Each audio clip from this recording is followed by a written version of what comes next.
सभी का स्वागत है। आज हम स्वयं सहायता समूह की जो व्यक्तिगत पासबुक होती है उसी के बारे में चर्चा करेंगे।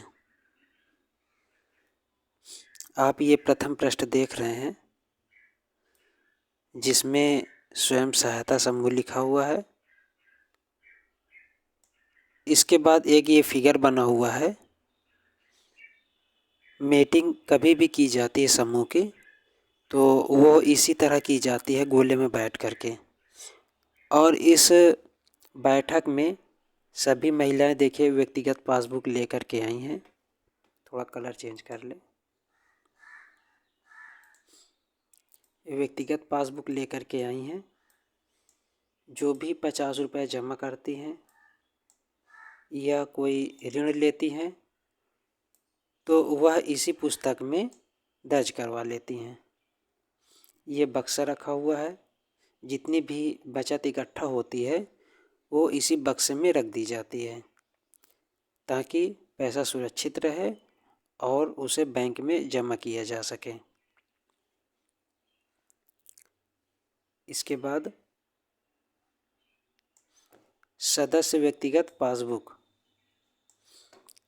इसमें ऊपर सदस्य का नाम, सदस्य संख्या, ये सदस्य संख्या सीरियल नंबर लिखा जाता है इसमें। जैसे आपकी कार्यवाही पुस्तक है या ऋण पुस्तिका है उसमें जिस सीरियल नंबर पर नाम होता है वही सीरियल नंबर यहाँ लिख दिया जाता है ये सदस्यता संख्या पर। इसके बाद समूह का नाम, ग्राम संगठन का नाम, गांव, ब्लॉक, जिला और राज्य जो भी आपका है वो लिख सकते हैं। इसके बाद अगला पृष्ठ देखते हैं। व्यक्तिगत पासबुक का यह दूसरा पृष्ठ होता है। इसमें यहाँ फ़ोटो लगेगी।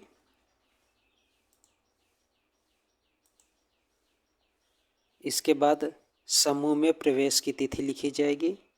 यह प्रवेश की तिथि गठन तिथि होती है। जब समूह गठन होता है तभी बहनें जुड़ती हैं और वही तिथि इसमें डाल दी जाती है। यदि कोई बहन बीच में जुड़ी है समूह में तो वो जिस तारीख को जुड़ी हुई है उसका प्रस्ताव लिखा गया होगा तो वह तारीख यहाँ पर डाल सकते हैं। सदस्य संख्या में सीरियल नंबर, नाम, पति का नाम, जन्म तिथि। इसके बाद अगर जन्म तिथि नहीं है तो उम्र यहाँ डाल सकते हैं। इसके बाद कितना पढ़े लिखे हुए हैं वो, जितना भी है 10, 8 या 12 MA BA जितना भी पढ़े हुए डाल सकते हैं। इसके बाद वैवाहिक स्थिति, शादी हुई है कि नहीं हुई। इसके बाद व्यवसाय, व्यवसाय उनका क्या है। इसमें गृहिणी भी हो सकता है जो घर में काम करती हैं, जो खेतों में मजदूरी करती हैं मजदूरी लिख सकती हैं, कोई व्यक्तिगत कृषि का कार्य करते हैं तो कृषि भी लिख सकती हैं। इसके अलावा अन्य कोई कार्य करती हैं तो यहाँ पर उनका व्यक्तिगत व्यवसाय लिखा जाता है। उस व्यवसाय से वार्षिक आय कितनी होगी वो यहाँ पर लिखा जाएगा। किस जाति की हैं, जाति लिखा जाएगा। सामाजिक स्थिति क्या है दीदी की। सामाजिक स्थिति में अति गरीब जो अंत्योदय में होती हैं। इसके बाद गरीब और मध्यम, ये आप टिक लगा सकते हैं जिस कैटेगरी पर वो हों। इसके बाद नॉमिनी का नाम लिखा जाएगा। सदस्य की नॉमिनी, नॉमिनी मतलब अगर सदस्य को कुछ हो जाता है तो उसके बाद कौन हकदार होगा, उनकी जो भी जमा होगी या उनका जो भी बकाया होगा लेन देन संबंधित, उनका नाम यहाँ पर लिख दिया जा सकता है। और ये उम्र लिख दी जाएगी, कितनी उम्र है नॉमिनी की। और नॉमिनी उस महिला से क्या संबंध रखते हैं, उसके पति हो सकते हैं, बेटी हो सकती है, सिस्टर हो सकती है, कोई भी हो सकती है, तो उनका संबंध लिख दिया जाएगा। इसके बाद पता, घर की संख्या आप लिख सकते हैं।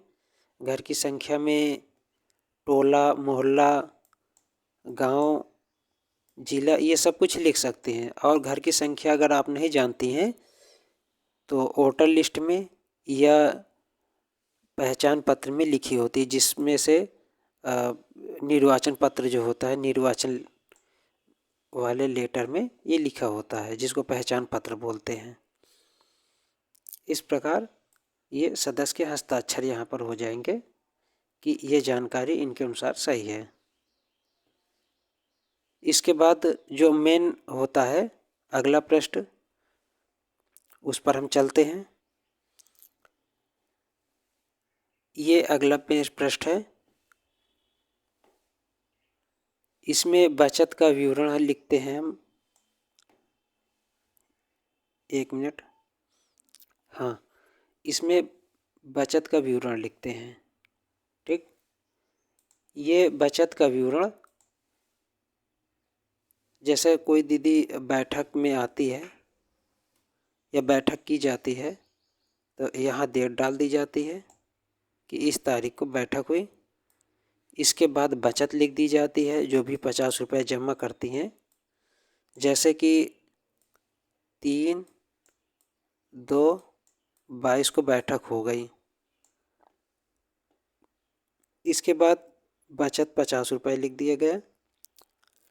बचत पर ब्याज, जो ये बचत जमा की है उस पर कितना ब्याज लगा, मतलब कितना ब्याज इनको मिला, तो ये लिखना है। जैसे 50 रुपये जमा किया, इनको इस तारीख को इस तारीख के पहले जब कैलकुलेशन किया, देखिए इसको इस तरह समझिए कि 3/2/22 को बैठक हुई जिसमें 50 रुपये इन्होंने जमा किया। इसके बाद यहाँ पर 50 लिख देंगे। इसके बाद हस्ताक्षर हो जाएंगे, जो भी पदाधिकारी पैसा कलेक्ट करेंगे वो हस्ताक्षर कर देंगे। अब इस पर ब्याज निकालना है कि ब्याज कैसे होगा। आप पासबुक में देखते होंगे इंटरेस्ट होता है कि इंटरेस्ट कितना मिला, तो उसमें आप देखेंगे तो कभी 100 रुपये ब्याज मिलता है, कभी 300 मिलता है। ये जमा राशि पर होता है कि जितना भी आपका जमा हुआ उस पर ब्याज कितना मिला। बैंक अलग से देता रहता है, वो मंथली दे देता है। जैसे ज़्यादा अमाउंट है तो 500 रुपये मिल गया, और ज़्यादा है तो 1000 मिल गया, 2000 मिल गया। ये जमा राशि पर होता है। अब इन्होंने 50 जमा किया है, तो जैसे 300 रुपये अगर मिला है तो इसमें से कैलकुलेशन करके यहाँ पर लिख दिया जाएगा कि इनका 50 रुपये तो ये हो गया, प्लस जो भी इसका कैलकुलेशन आएगा, जैसे माना 20 रुपये आ गया, तो इनका इस महीने कुल जो है 50 + 20 बराबर 70 रुपये टोटल इनकी बचत हुई। इस तरह से कैलकुलेशन करते हैं। कैलकुलेशन चलिए हम बताते हैं। कैलकुलेशन कैसे किया जाता है इस पर हम डिटेल से बताने जा रहे हैं। जैसे 10 बहनें हैं, हाँ, जैसे 10 बहनें हैं, पहली बहन ने 50 रुपये जमा किया, दूसरी बहन ने भी 50 जमा किया, तीसरी बहन ने कुछ नहीं जमा किया, चौथी ने कुछ नहीं जमा किया, पांचवी बहन ने 50 जमा किया, छठी बहन ने भी 50 जमा किया, सातवीं बहन ने भी 50 जमा किया, आठवीं बहन ने कुछ नहीं जमा किया, और नौवीं बहन ने भी कुछ नहीं जमा किया, तथा 10वीं बहन ने भी कुछ नहीं जमा किया। इस तरह टोटल राशि हमारी 50, 50, 50 करके टोटल 250 रुपये कलेक्ट हुए।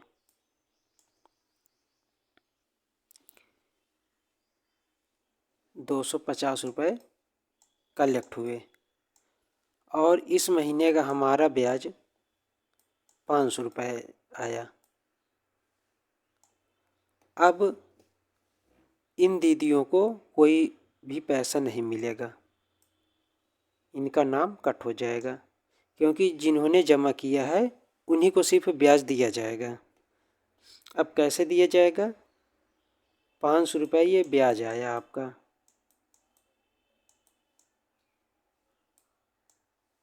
राशि जमा हुई 250 रुपये, ये बचत जमा हो गई 250 रुपये। इन दोनों का भाग दे देते हैं। जब भाग देंगे तो जब इसको इससे काटेंगे तो 2 आएगा, 2 रुपये। अब ये जो 2 रुपये आया है इनकी बचत से गुणा कर देंगे, इनमें गुणे 2 कर देंगे, गुणे 2 गुणे 2 गुणे 2 गुणे 2। अब कितना हो जाएगा? 100 रुपये हो जाएगा।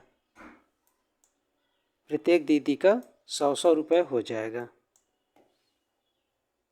इस तरह ये हमारी बचत पर ब्याज निकल आई।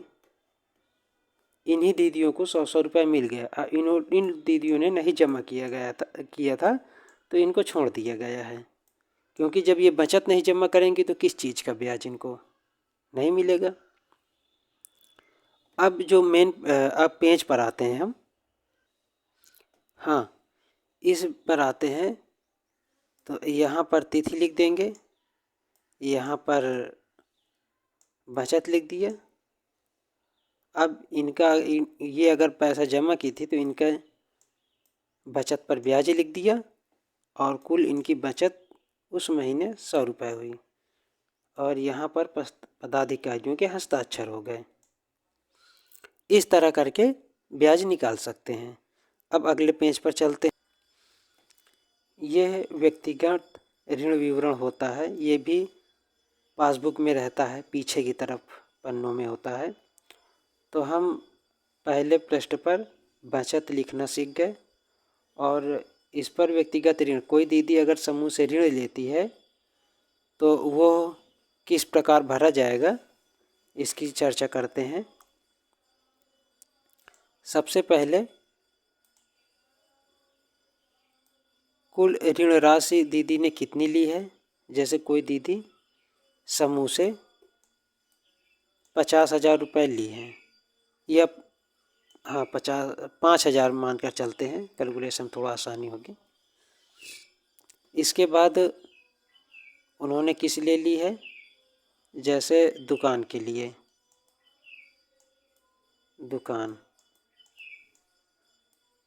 दुकान के लिए उन्होंने ली है। किस तारीख को ली है? 2/5/2022 को उन्होंने लिया है। अब नगद पुस्तक पृष्ठ संख्या, एक समूह की ऋण पुस्तिका होती है जिसमें पृष्ठ संख्या लिखा होता है। इस पृष्ठ संख्या, वही वाला पृष्ठ संख्या इसमें डाल दिया जाता है कि जो समूह की पुस्तक है उसमें 10वें नंबर पर इनकी पूरी डिटेल लिखी हुई है, ताकि अगर इनकी व्यक्तिगत पासबुक खो जाए तो उस पर डिटेल देख करके दोबारा लिखा जा सकता है। इसके बाद इनको 1% प्रति माह दिया गया ब्याज। अगर यहाँ पर 12 लिखते हैं तो प्रति वर्ष लिख देंगे। किस्तों की संख्या, किस्त जैसे यहाँ पर हम 1,000 रुपये इनकी किस्त बना दिए और किस्त की राशि 5 किस्तों में ये जमा करेंगी। किस्त का समय कितना रहेगा? यहाँ पर लिख सकते हैं 5 माह। 5 माह के अंदर ये अपनी किस्त जमा कर देंगी। अब इसके बाद मेन विवरण यहाँ से भरना स्टार्ट होता है। अब सबसे पहले हम लोग योजना बनाएंगे। योजना कैसे बनेगी कि 2/5 को लिया है तो 3/5/22 को किस्त की राशि इनकी 1000 रहेगी। ब्याज 50 रुपये हो गया। इसके बाद फिर नहीं, 3-5 जो हम करें, 3-6 रहेगा यहाँ पर, 1 महीने बाद रहेगा 3-6। फिर अगला 3-7-22 को 1000 50 रुपये ब्याज हो जाएगा। फिर 3-8-22 1000 हो गया, 50 रुपये ब्याज हो गया। इसी तरह योजना बनती चली जाएगी कि इनको इस तरह जमा करना है। तो दीदी को भी रहता है कि अपनी पासबुक देखेंगी तो उनको पता चल जाएगा इस तारीख को हमको इतने इतने रुपए जमा करना है।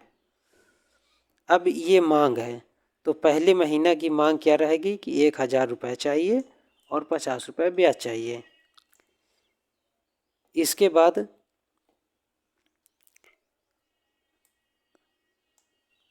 ऋण की वापसी के विवरण। अब इस दीदी ने 3-6-22 को पैसा वापस किया। कितना वापस किया? 1000 रुपये और 50 रुपये ब्याज वापस किया, और कुल इन्होंने 1050 रुपये वापस किया। अब बकाया विवरण, बकाया विवरण इनको छोड़ देना है। इसके बाद शेष राशि इनकी कितनी बची? 4000 शेष बची, और ये यहाँ पर पदाधिकारियों के हस्ताक्षर हो जाएंगे, जिस पदाधिकारी को दिया जाएगा बैंक में जमा करने के लिए। इसके बाद दूसरे महीने इस दीदी ने नहीं जमा किया।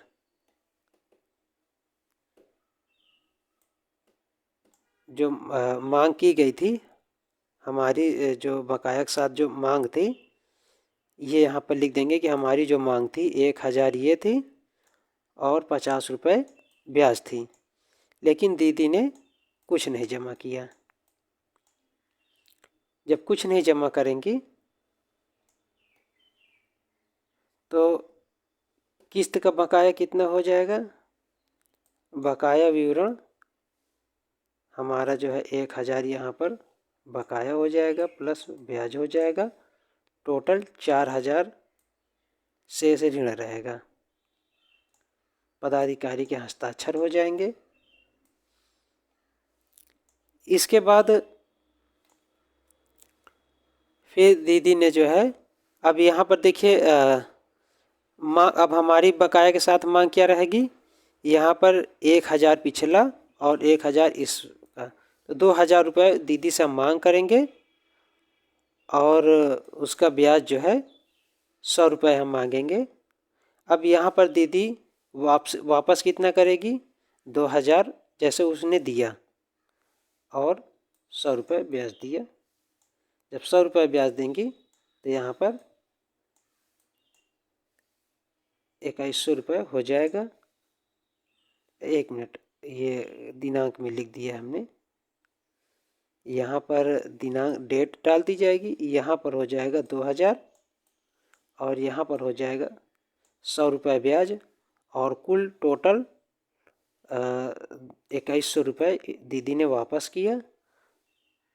अब यहाँ पर डैश हो जाएगा। टोटल यहाँ आगे दीदी का जो शेष ऋण बचेगा वो 2000 बचेगा। इस तरह करके आप पासबुक लिख सकते हैं। धन्यवाद।